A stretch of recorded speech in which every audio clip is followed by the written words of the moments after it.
I think it's safe to say that Silicon Valley, those big tech companies, they really have a huge impact on how we live, you know? I mean, we're talking about companies that have become verbs. Their names, they're everywhere, headlines, news, our daily lives. But I feel like we often only see the success, the innovation, and not the whole picture. Yeah. Yeah, I think you're right. Like, from the outside, it all seems so effortless, right? Right. But when you look closer, you realize how complex it is.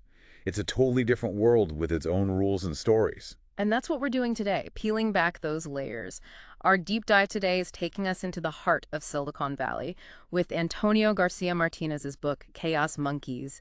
And for our listeners, we get it, you want to understand all this, but you don't have all day, right? So consider this your fast track to understanding the real Silicon Valley, warts and all. Where should we even begin with all of this? Well, the book really emphasizes how tough it is for a lot of people to even get to Silicon Valley. And it's kind of interesting because he makes this comparison. He goes back in time a bit. Right. He talks about the 18th century where a ton of Europeans who wanted to come to America had to basically become indentured servants for years just to pay for the trip. And he argues that while it's not the same legally today, the process of getting to Silicon Valley for work, for a lot of people, it can be incredibly difficult, even risky in some ways. Exactly. And a lot of people think, oh, the H-1B visa, that's the answer. But the reality is a bit different. You know, in 2013, there was something like 200,000 applications for H-1B visas, but only like 16,000 were actually approved. So it's super competitive, but it also creates this weird situation for workers. 16,000 out of 200,000. Those are some serious odds. And the book really digs into how vulnerable that makes people who do get those visas. I mean, their whole legal status is tied to their job. Right. If they lose their job for any reason, boom, their visa's gone. So they might not feel like they can speak up about problems, ask for more money, even if they should. And they might be stuck in this situation for like 5 years before they could even try to get a green card. So it's almost like a system where the companies benefit, right? They get all these super talented people, but maybe not under the best conditions for the workers. It makes you wonder why anyone would go through all that. I mean, it's not exactly the land of opportunity we hear so much about. And that brings us to, well, this was a surprise, the topic of fake marriages. Yeah, it sounds crazy, but it's actually kind of makes sense when you think about it. The book explains that the U.S. immigration system really favors people who already have family here. Like 2/3 of all successful immigration applications, they're based on family ties. So some people, they get desperate and they see marriage as a shortcut. And it's not always marrying an American citizen either. The book gives this example of a guy named Stanis Argyris. He's a computer specialist from Greece, and he wanted to join the author's startup back in 2008. Right, and what's crazy is how he did it. He married this Turkish woman who was here on a student visa at Stanford. That got him a student spouse visa, so he could stay legally and work at the startup. It just shows you the lengths people will go to, to be a part of Silicon Valley. Yeah, it's definitely not the straightforward meritocracy that we often imagine. Mhm. Okay, so let's say you make it in, you get past the hurdles, you're in Silicon Valley, and then you start to see the real money machine in action. I mean, the book mentions that Google makes something like $70 billion in profit every year. How does a search engine even make that much money? It's all about the ads. I mean, think about it. Google answers billions of searches every single day. And right there, next to those answers, they show you ads. And every time someone clicks on one of those ads, Google gets paid. It's like a whole new way for businesses to reach people, and Google pretty much owns that space. But it's not like those ads are just randomly priced, right? I mean, it depends on what people are searching for and how many companies are fighting to show their ads for those searches. Right. They give this crazy example, the keyword insurance. That one word can cost over $54 per click. Imagine that. The keywords that really show someone's ready to buy something, those are the ones that get super expensive. And it's all automated, right? It's not like there's a room full of people at Google, like, haggling over ad prices. Yeah, nope. It's all done by computers in milliseconds.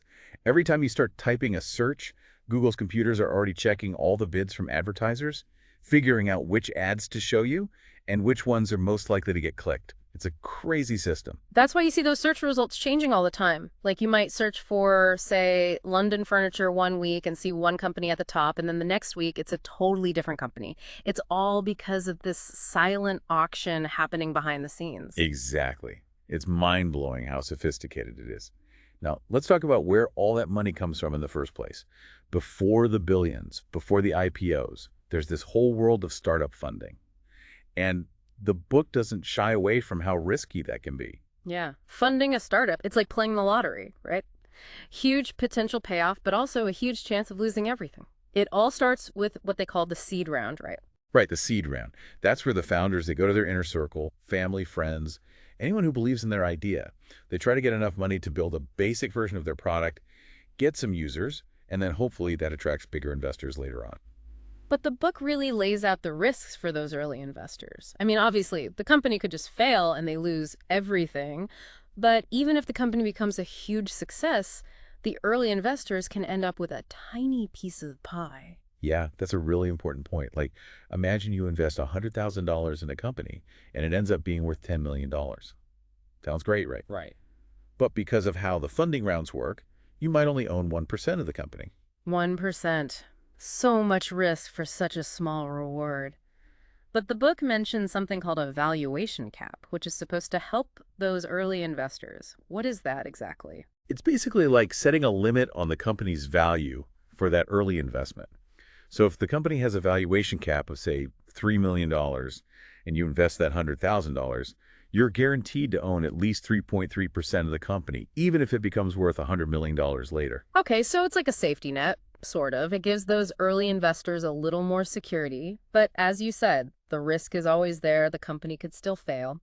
Now, let's shift gears a bit and talk about the people who built these tech giants. The book really dives into their stories, and it's not always pretty. This whole section on ruthless beginnings was pretty eye-opening. It makes you wonder if you have to be a little, well, ruthless to make it in Silicon Valley. Yeah, it definitely challenges the idea that nice guys finish first. The book uses Bill Gates and Steve Jobs as examples, and let's just say they didn't always play by the rules.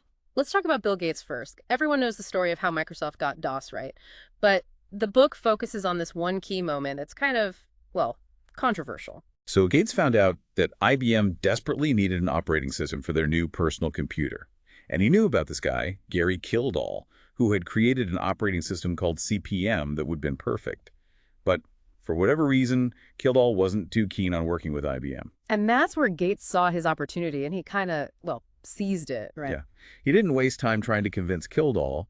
Instead, he got a similar operating system from someone else, had it tweaked to work with IBM's hardware, and then, the key thing, he registered it as IBM's disk operating system, DOS, under Microsoft's copyright. So that became the operating system for the first IBM PC, basically the foundation for the entire personal computer revolution.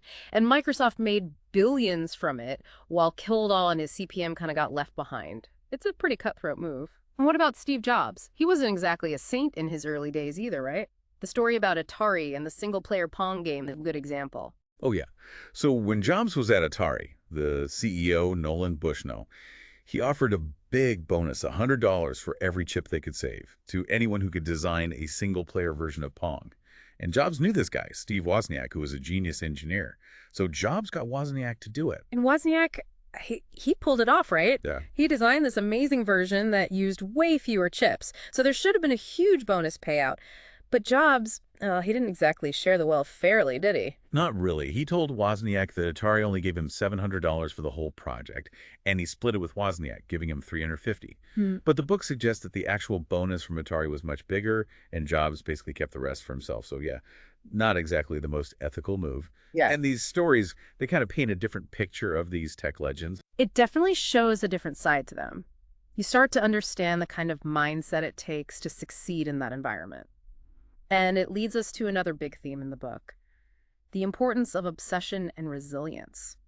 The author argues that in Silicon Valley, it's not always about being the smartest person in the room. It's about being the most driven, the most focused. And he uses his own experience as an example. He's pretty honest about the fact that he wasn't the most naturally gifted programmer in his PhD class. He even admits to being jealous of some of his classmates who were just like coding wizards. But what he might have lacked in pure talent, he made up for in pure determination. The book describes him as being totally consumed by his startup, AdGrok. Oh, yeah, totally. He talks about neglecting everything else in his life. His family, his hobbies, sleep. He was working crazy hours, missing out on his daughters growing up, only seeing them through Skype calls. It was all AdGrok, all the time. That sounds pretty intense. I mean, it doesn't sound healthy. But in the end, all that sacrifice, all that obsession, it paid off, right? It did. In 2011, Twitter bought AdGrok for over $10 million. So it shows you what can happen when you really put everything you have into something. But the author also emphasizes that obsession alone isn't enough. You also need resilience, the ability to bounce back from setbacks, to keep going even when things are tough. And for him, that resilience came from his childhood, which wasn't easy. Right. He talks about growing up in a difficult family, getting into fights, having to be tough. And those experiences, they kind of forged this never give up attitude in him, which helped him a lot, both on Wall Street and when he was building AdGrok. It's like he learned how to take a punch and keep fighting. It's an interesting idea that overcoming those early challenges can actually prepare you for the challenges of the startup world. And that leads us to another example from the book that really highlights this idea of resilience and teamwork. Facebook's response to Google Plus said, Google Plus fall. That was a big moment. In 2011, when Google launched Google Plus fall, it was a serious threat to Facebook. I mean, Google had all these resources, all these amazing engineers, and Google Plus had some really cool features like better design, better photo sharing. Even their approach to advertising was seen as more ethical. so Facebook was on the ropes, but they didn't just roll over, did they? Not at all. Mark Zuckerberg, he went into full-on battle mode. He basically shut down the whole company, told everyone to stay on campus and work around the clock to make Facebook better. And he gave this really powerful speech, right? I mean, he's not exactly known for being a charismatic speaker, but he really rallied the troops. He did. He actually used this analogy from Roman history. He talked about Cato the Elder, this Roman senator who always ended his speeches by saying, Carthage must be destroyed. And Zuckerberg basically said, Google Plus is Carthage. It's a pretty bold statement. And the Facebook employees, they really bought into it, didn't they? Oh, yeah. They were like a Roman army. They gave themselves Roman nicknames, they worked crazy hours, and they completely redesigned Facebook. They basically matched and then surpassed everything Google Plus was doing. And in the end, Facebook won. They kept their users, they stayed on top. It was a total victory, and it showed the power of a really focused, dedicated team. Yeah, it's a reminder that in Silicon Valley, the competition never stops. And speaking of battles, the book also takes us behind the scenes of another kind of fight. The constant struggle to keep these massive online platforms safe and secure. It's a whole world that most people never even think about. That's right. While we're all busy posting, sharing, and connecting online, there are these armies of security experts fighting to protect us from all sorts of threats. I mean, we're talking about scammers, hackers, predators, people trying to spread illegal content. It's a never-ending battle. And it's a thankless job, in a way. When they're doing their job well, no one notices. But as soon as something bad happens, like someone's account gets hacked or something offensive gets posted, everyone blames the platform. Yeah, it's a tough spot to be in. And the book gives this example of how even something as innocent as a breastfeeding photo can get caught up in the filters and mistakenly removed, leading to accusations of censorship. It's a really tricky balance trying to keep people safe without limiting free speech. And it's interesting, the book mentions this internal group at Facebook called Scalps at Facebook. It was a way for the security team to kind of celebrate their victories by listing all the accounts they had removed and the reasons why. But the book also explains why most of this security work has to be done in secret. Yeah, because if people knew the full extent of the threats, the scams, the abuse, the illegal stuff that's constantly happening online, they might be too afraid to even use these platforms. So it's better to keep a lot of it under wraps. It's kind of a disturbing thought, but it makes sense. So taking all of this into account, all the stories, the insights, the challenges, what's the big takeaway from Chaos Monkeys? What's the real picture of Silicon Valley? Well, it's definitely not a paradise. It's a tough place, super competitive, where the stakes are high and people sometimes do some pretty shady things to get ahead. But it's also a place where incredible things happen, where people with vision and determination can achieve amazing things. It sounds like you need a certain kind of personality to thrive there, right? A lot of grit, a lot of drive. And the book ends with this really interesting suggestion for anyone who's thinking about starting a company. Yeah, the author says that if you're not sure if you have what it takes to handle the stress and the setbacks of the startup world, you should try something really challenging first, like crossing a continent on foot or sailing across an ocean.